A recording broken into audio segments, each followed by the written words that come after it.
लेकिन ये पूरा यहाँ पे एक गांव है, फर्टिलिटी विलेज जिसको बोलते हैं, और यहीं पे एक टेंपल है जिसको फर्टिलिटी टेंपल बोलते हैं, जहाँ पे पूजा होती है। पेट्रोल का जो रेट है 109 रुपये 35 पैसे, ये है भूटान का रेट। और इंडिया में क्या रेट चल रहा है वो आप लोगों को पता होगा। तो जो ब्रिज है यहाँ पे, जो जैसे गवर्नमेंट ऑफ इंडिया बीआरओ ने इस प्रोजेक्ट को बनाया है, तो यहाँ पे जो अपनी बीआरओ है वो भी रोड का काम करता है। कुछ इंडियन बाइकर 2019 में यहाँ भूटान घूमने के लिए आए, और उनमें से एक बाइकर ये जो स्तूपा आप देख रहे हैं, इन स्तूपा के ऊपर चढ़ गया। और जब वो वीडियो वायरल हुआ उसके बाद से जो भूटान गवर्नमेंट है उसने एक फैसला लिया कि यहाँ पे जो भी टूरिस्ट आएगा उसके साथ में गाइड कंपलसरी कर दिया। जय हिंद दोस्तों, आज भूटान में मेरा चौथा दिन है। अभी फ़िलहाल मैं भूटान की यात्रा कर रहा हूँ और आज हम जाएंगे थिम्पू से पुनाखा की तरफ। थिम्पू जो है वो अभी प्रेजेंट में भूटान की कैपिटल है, और थिम्पू से पहले जो पुनाखा है वो कैपिटल हुआ करता था भूटान का। हम लोग जब थिम्पू से पुनाखा की तरफ जाएंगे तो 20 रास्ते में एक पास पड़ता है जिसको दो चूल्हा पास बोलते हैं, और ये लगभग 10,000 फीट की हाइट पे है। यहाँ पे जो मौसम है चारों तरफ बिल्कुल फॉगी फॉगी है। और मेरे पीछे ये जो आप स्तूपा देख रहे हैं, 108 स्तूपा बने हुए हैं। 2003 में यहाँ पे एक मिलिट्री ऑपरेशन हुआ था जहाँ पे भूटान आर्मी के 11 जवान शहीद हो गए थे अपने देश के लिए। उनकी याद में यहाँ पे 108 स्तूपा बनाए गए हैं। जैसे कि अपने देश में 108 को शुभ माना जाता है, सेम यहाँ पे भूटान में भी 108 को शुभ माना जाता है। अभी जब हम लोग भूटान घूमने के लिए आते हैं तो हमारे लिए जो गाइड है यहाँ पे कंपलसरी कर दिया गया है। इसके पीछे की एक कहानी है। कुछ इंडियन बाइकर 2019 में यहाँ भूटान घूमने के लिए आए, और उनमें से एक बाइकर ये जो स्तूपा आप देख रहे हैं, इन स्तूपा के ऊपर चढ़ गया। और जैसे मैंने आपको बताया कि ये जो स्तूपा हैं यहाँ भूटान गवर्नमेंट ने इसलिए बनाए हैं, जो यहाँ के सोल्जर, भूटान के जो सोल्जर शहीद हुए थे उनकी याद में ये 108 यहाँ पे स्तूपा बनाए हैं। तो इसमें से जो एक बाइकर इनके ऊपर चढ़ गया, उसके बाद से उन्होंने वीडियो भी बनाया था बाकायदा, वो वीडियो वायरल हुआ था। और जब वो वीडियो वायरल हुआ उसके बाद से जो भूटान गवर्नमेंट है उसने एक फैसला लिया कि यहाँ पे जो भी टूरिस्ट आएगा उसके साथ में गाइड कंपलसरी कर दिया। क्योंकि यहाँ पे इस तरह की जो हरकत की थी एक बाइकर ने, उसका खामियाजा पूरे हिंदुस्तान के लोग जो यहाँ पे घूमने के लिए आते हैं इंडिया के, उस सबको भुगतना पड़ता है कि यहाँ पे गाइड कंपलसरी कर दिया है। और गाइड लगभग गाइड की फ़ीस 2,000 रुपये पर डे के हिसाब से है। तो वो आप सोच सकते हैं कि एक का किया हुआ पूरा हमारा देश अभी भुगत रहा है। अगर वो ऐसा नहीं करता, वो या इस जगह की रिस्पेक्ट करता, तो शायद आज हमारे लिए गाइड कंपलसरी नहीं होता। जो STF मतलब फ़ी है वो तो सिर्फ यहाँ पे टूरिस्ट को बढ़ावा देने के लिए लगती है, लेकिन जो गाइड कंपलसरी किया है वो इसीलिए किया है कि उस समय यहाँ पे एक बाइकर ऐसी हरकत करके गया। बाद में यहाँ पे गाइड अगर आपके साथ में रहेगा तो आप ऐसी कोई भी हरकत नहीं करेंगे, मतलब आपको सही और गलत का पूरा यहाँ पे ध्यान रहेगा। इसलिए उन्होंने गाइड को कंपलसरी यहाँ पे किया हुआ है। चलिए, काफ़ी देर तक हमने यहाँ पे टाइम स्पेंड किया। अभी हम लोग चलेंगे पुनाखा की तरफ।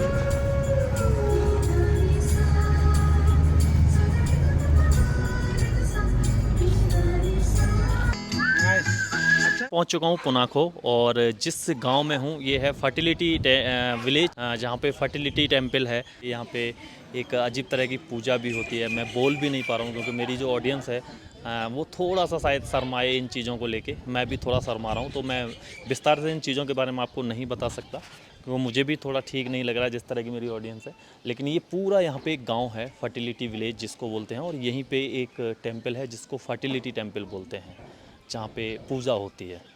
और पूजा इसलिए होती है, यहाँ के लोगों की ऐसी मान्यता है कि जैसे शादी के बाद अगर मतलब बेबी प्लान करते हो, बच्चा नहीं होता है, तो ऐसा मानना है कि यहाँ पे पूजा करने के बाद मतलब आपको संतान की प्राप्ति होती है, इस तरह का मानना है। तो इसलिए यहाँ पे पूजा होती है। और ऐसा नहीं है, यहाँ पे इस तरह की इन चीज़ों से कोई शर्माता भी नहीं है। यहाँ पे मैं देख रहा हूँ शॉप पे महिलाएं बैठी हुई हैं, और शॉप पे ज़्यादातर ये ऐसी चीज़ें बिक रही हैं। हो सकता है ये चीज़ें मंदिर में वहाँ पे चढ़ाई जाती हों, इस तरह का ऐसे है। तो पूरा एक मंदिर बना हुआ है, और ये पूरा विलेज है जिसको फर्टिलिटी विलेज बोलते हैं, और वो है फर्टिलिटी टेंपल।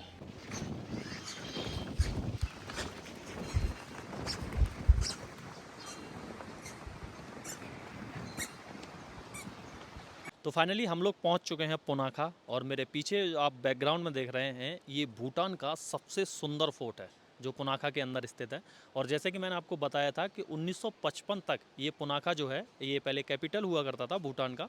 उसके बाद जो कैपिटल है वो फिर थिम्पू शिफ्ट कर दिया गया। अभी मैं जिस जगह पे खड़ा हूँ ये एक संगम पॉइंट है जहाँ पे दो नदियाँ आके आपस में मिलती हैं। तो इधर की जो नदी है इसको बोलते हैं फोचू, एंड ये जो नदी है इसको बोलते हैं मोचू।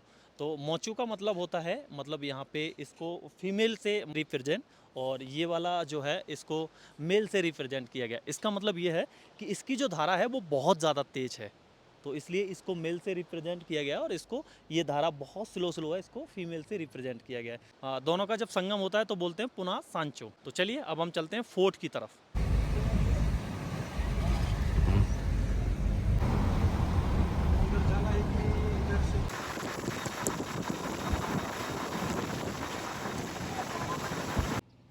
तो ये जो हमारे गाइड भाई साहब पहन रहे हैं इसको बोलते हैं कफने। यहाँ के जो लोकल हैं इसको पहन के ये लोग फोर्ट में जाते हैं, और यही नहीं कि फोर्ट में, ये लोग जैसे सरकारी दफ्तर में जाएंगे तब भी इसको पहनेंगे, या फिर कोई स्पेशल ऑक्सीजन है उस समय पे भी पहनेंगे इसको। तो ये कोई ड्रेस मतलब एक ड्रेस में शामिल होता है, और ये रिस्पेक्ट देने के लिए यहाँ पे इस तरह से पहना जाता है। वाइट कलर का इनका कपड़ा होता है। अब जैसे ये जो निकाल रहे हैं इसमें क्या है, इन्होंने 3 वो जो नीचे लटक रहे हैं वो इन्होंने निकाले हैं। उसके बाद यहाँ से इसको खींचेंगे ऐसे, देखो 1 2 3, मतलब इसको थोड़ा टाइट कर दिया। और उसके बाद क्या करेंगे, ये जो आप देख रहे हैं ना, ये जो इनका घुटना है, घुटने से मतलब 3 4 अंगुल नापेंगे, लगभग इतना होना चाहिए। ये पूरा इन्होंने बताया एक्सप्लेन करके। तो इसको पहनने के बाद ये लोग फोर्ट में जाते हैं। यहाँ के जो लोकल हैं इनके लिए ये कंपलसरी है, ये यहाँ पे इसको पहन के जाएंगे। एक तरह से ये रिस्पेक्टफुली है, मतलब इसको रिस्पेक्ट देना है। ये फोर्ट का एंट्रेंस है, मतलब यहाँ से हम लोग एंटर करेंगे, और ये एक ब्रिज है, ब्रिज के ऊपर होते हुए जाते हैं। ब्रिज का ये यहाँ पे गेट बना हुआ है, जिससे होते हुए अभी हम लोग निकल रहे हैं अंदर की तरफ।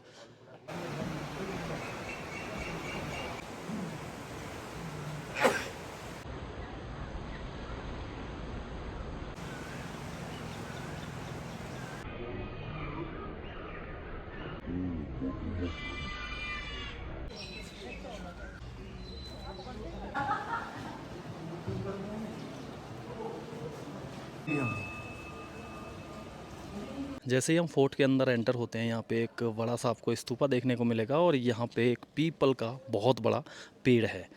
ये किला जैसे कि मैंने बताया आपको 17वीं सेंचुरी में बनाया गया था डिफेंस के लिए। उस समय यहाँ पे सेना रहा करती थी, जो मतलब बाहरी दुश्मनों के आक्रमण को रोकने के लिए ये पूरा किला बना था। और ये जो कोर्टयार्ड आप देख रहे हैं, इस तरह के इस पूरे किले में 3 कोर्टयार्ड हैं, जिसमें से मैं अभी एक के अंदर खड़ा हुआ हूँ। काफ़ी बड़ा ये आप देख रहे हैं कोर्टयार्ड है। और ये जो आप देख रहे हैं ये इस किले का सबसे ऊंचा पार्ट है।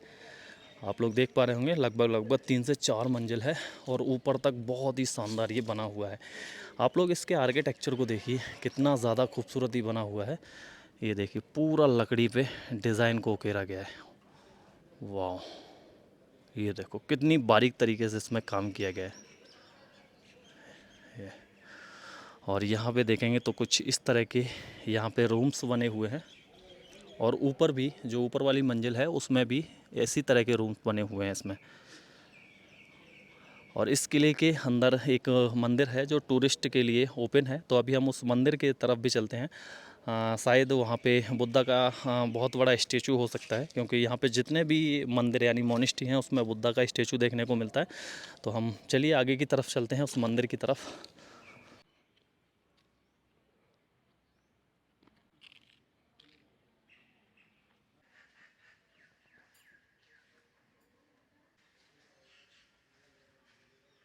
ये इस किले का तीसरा कोर्टयार्ड है, जहाँ पे ये सामने जो आप टेंपल देख रहे हैं यहाँ पे सारे टूरिस्ट आते हैं। अंदर भगवान बुद्धा की बहुत बड़ी प्रतिमा है जिसके दर्शन होते हैं। और यहाँ पे इस तरह का कुछ बना हुआ है कोर्टयार्ड। काफ़ी खूबसूरत फोर्ट है भाई ये, बहुत खूबसूरत। ये देखो कितनी अच्छी अच्छी इसमें डिज़ाइन बनाई गई हैं, बहुत अच्छी कलाकारी की गई है। वाह। और अभी फोर्ट क्लोज हो चुका है, मतलब मंदिर बंद हो चुका है। आप लोग देख रहे होंगे जैसे पर्दा वहाँ पे लग चुका है, तो अभी फोर्ट से सभी को बाहर निकाला जा रहा है। उससे अभी हम लोग जा रहे हैं सस्पेंशन ब्रिज की तरफ। यहाँ पे एक सस्पेंशन ब्रिज है जो नदी के ऊपर है, काफ़ी बड़ा है और काफ़ी खूबसूरत वहाँ से व्यू आता है। ये आज का हमारा लास्ट स्पॉट है, इसके बाद हम लोग होटल की तरफ जाएंगे। मैंने कल मोनेस्ट्री पे जो ट्रैक किया था उसके बाद से मेरे एक पैर में बहुत ज़्यादा दर्द है। कल रात में दर्द हो रहा था तो फिर मैं टैबलेट खा के सो गया था। उसके बाद भाई कल रात में यहाँ पे भूकंप आया था। जिधर मैं अभी हूँ यहीं पे भूकंप आया था कल रात में लगभग 11:05 के आसपास। तो एक बार को ऐसे लगा कि भाई होटल पूरा मतलब हवा में झूल रहा है, इस तरह का मेरे को महसूस हुआ। मुझे लगा मैं सपना देख रहा हूँ। तो मेरे साथ जो भाई है मनी, उसने मेरे को जगाया कि यार ऐसे कुछ हो रहा है। मैंने देखा नीचे एक पार्टी हो रही थी होटल में, तो वो लोग डांस कर रहे थे। मैंने देखा कई लोग गिरे हुए हैं, फिर वो लोग फिर से संभल गए और धीरे धीरे फिर डांस हुआ। तो हमारे जो गाइड भाई थे उन्होंने फिर रात में ही हमको फ़ोन किया कि भाई भूकंप आया है, आप लोग थोड़ा सावधान रहना। हम लोग तो घर से बाहर निकल के बैठे हैं। तो मैंने कहा क्या फिर से ऐसा हो सकता है? तो उन्होंने कहा कुछ चांस हैं, कुछ नहीं भी हैं, लेकिन हम लोग फिर निकले नहीं थे। भाई बात करते करते फाइनली मैं पहुंच चुका हूं सस्पेंशन ब्रिज के पास में। ये देखिए, ओ भाई साहब क्या गज़ब के नज़ारे हैं। काफ़ी लंबा है ब्रिज। और सामने आपको ब्रिज दिख रहा होगा जिस पे कुछ लोग दिख रहे हैं। मैं आपको और थोड़ा जूम करके दिखाता हूँ। ये देखिए, ये ब्रिज है 162 मीटर से 180 मीटर के करीब इसकी लेंथ है और काफ़ी बड़ा ये ब्रिज है। उस समय ये जो ब्रिज है ये मतलब दो गाँव को कनेक्ट करने के लिए बनाया गया था। जैसे सामने आप गांव देख रहे हैं, वो लोग जब यहाँ इस फोर्ट में आने के लिए मतलब उनको होता था तो वो लोग इसी ब्रिज से होते हुए आते थे, क्योंकि यहाँ से बहुत नज़दीक है, वरना पूरा घूम के उन लोगों को आना पड़ता था। तो एक तरह से गाँव वालों ने इसको मिल के बनाया है। कब बना है इसके बारे में पता नहीं है, लेकिन अभी जिस रिवर के ऊपर है, ये रिवर है फोचू, जो मैंने आपको उधर बताया था। ये मेल रिवर है और इसी के ऊपर ये ब्रिज बनाया गया है। चलिए अभी करीब चलते हैं। मैं शायद इससे पहले इतने बड़े ब्रिज पे, सस्पेंशन ब्रिज पे नहीं गया हूँ, तो चलो चल के देखते हैं कैसा लगता है। तो अभी मैं सस्पेंशन ब्रिज के ऊपर हूँ, आप लोग देख पा रहे होंगे, और पीछे बहुत सारे लोग हैं। भाई ये जो ब्रिज है काफ़ी हिलता डुलता है, जैसे कि इसकी जो लेंथ है काफ़ी ज़्यादा है। और ये जो आप देख रहे हैं नदी के ऊपर जिसके ऊपर बना हुआ है, ये भी काफ़ी तेज़ मतलब बह रही है।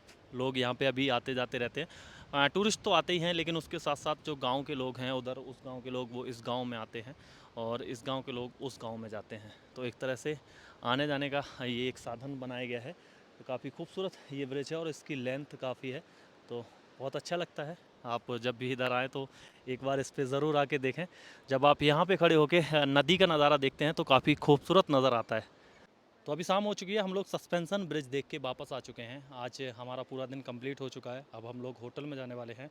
ये जो भूटान ट्रिप मैं कर रहा हूँ, ये LM जो ट्रैवल कंपनी है उससे मैंने पैकेज लिया हुआ है। काफ़ी अच्छी ये लोग सर्विस दे रहे हैं। चलिए हम लोग अभी चलते हैं। शाम हो चुकी है, पूरे थक भी चुके हैं। हम लोग अभी होटल जाएंगे और रुकेंगे, सुबह फिर हमारी यात्रा फिर से शुरू होगी। तो पुनाको में आज हमारा स्टे है 805। ये है कुछ इस तरह का हमारा रूम। ओह माय गॉड, ये तो भाई इधर बैठे हैं मनी भाई। एंड टीवी कौन चलाया? पता नहीं, गोस्ट चलाया। Oh my God. लेकिन यहाँ पे एक सरप्राइज है। जैसे ही हम इस वाले गेट को खोलेंगे, ये यहाँ से व्यूज देखिए भाई, क्या गजब का व्यू है। रिवर और ये भाई एक नंबर। तो ये है आज का हमारा आशियाना। कुछ इस तरह की फीलिंग है यहाँ पे। बहुत ही खूबसूरत है। बाहर जो बालकनी मिली है वो वास्तव में बहुत खूबसूरत है। चलिए आपको अब सुबह आपसे मुलाकात होगी। गुड मॉर्निंग फ्रेंड, अभी फ़िलहाल मैं भूटान में हूँ और आज भूटान में मेरा लास्ट डे है। आज हम लोग रिटर्न जा रहे हैं। अभी फ़िलहाल मैं पुनाखा में हूँ, तो हम लोग पुनाखा से थिम्पू की तरफ आज जाएंगे। थिम्पू में हमारी बाइक खड़ी हुई हैं, वहाँ से हम फिर बाइक पे अपनी राइड को मतलब आगे की तरफ कंटिन्यू करेंगे। तो जिस होटल में रात हम रुके थे, ये होटल है। काफ़ी खूबसूरत ये होटल है।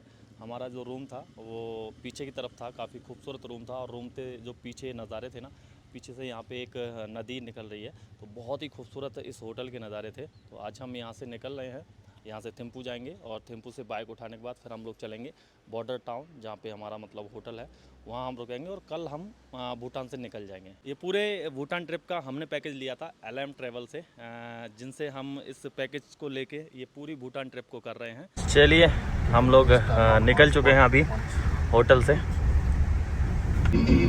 जिंदगानी कब आएगी तू चलिया, तू चलिया, चैन आएगी तू चलिया, तू चलिया। पर नीचे नीचे ऊपर लहर चलेगी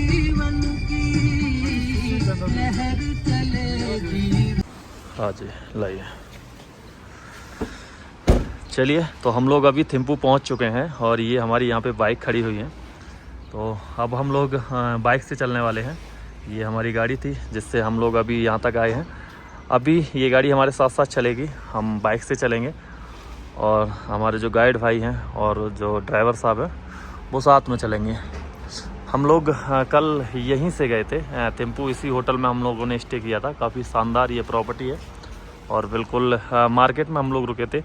सामने यहाँ पे मार्केट है, ये काफ़ी खूबसूरत मार्केट है थिम्पू का। ये यहाँ पे रोड है, रोड पे एक चीज़ दिखाता हूँ। देखिए ये चलने के लिए हाईवे है, एक नीचे है और दूसरा ये जो आप देख रहे हो ऊपर, इस तरह की गाड़ियाँ यहाँ पे होती हैं।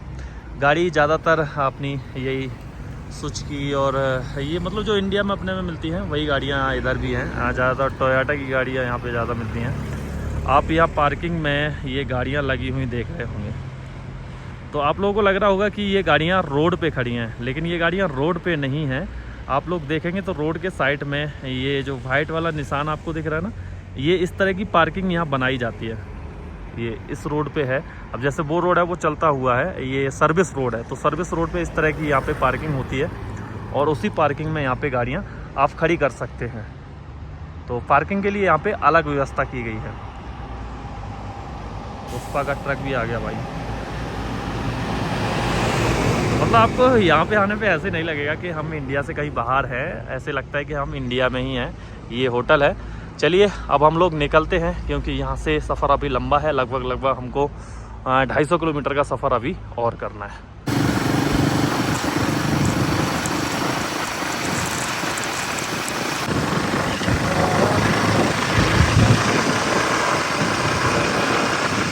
अभी हम लोग एक पेट्रोल पंप पे रुके हैं, आप लोग पीछे देख रहे होंगे। ये HP की पेट्रोल पंप है, हिंदुस्तान पेट्रोलियम। यहाँ पे भूटान में जितनी भी पेट्रोल पंप हैं, इंडियन पेट्रोल पंप मिलेगी आपको, HP पेट्रोल पंप मिलेगी, ज़्यादातर मतलब हमारे हिंदुस्तान की हैं। अभी यहाँ पे जो डीजल का रेट है 103 रुपये है और पेट्रोल का रेट है वो है 109 रुपये। तो हम लोगों ने यहाँ से, मेरी बाइक ये खड़ी है, बाइक में तो मेरे में अभी पेट्रोल है, लेकिन जो गाड़ी मेरे साथ चल रही है उसमें अभी डीजल डलवा रहे हैं वो सामने जो आप देख रहे हैं।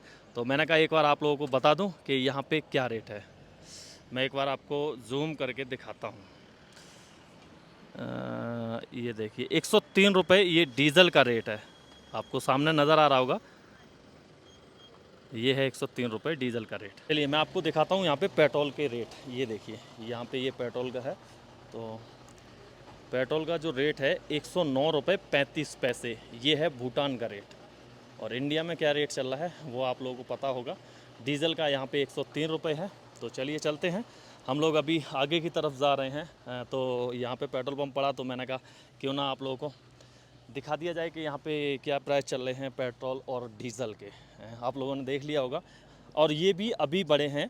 पहले यहाँ पे अपने इंडिया से डीज़ल पेट्रोल सस्ता हुआ करता था और जैसे कि आप लोग देख रहे हैं कि यहाँ पे HP की पेट्रोल पंप है, तो यहाँ डीज़ल और पेट्रोल दोनों को ही मतलब हमारा हिंदुस्तान मतलब इंडिया यहाँ पे भेजता है।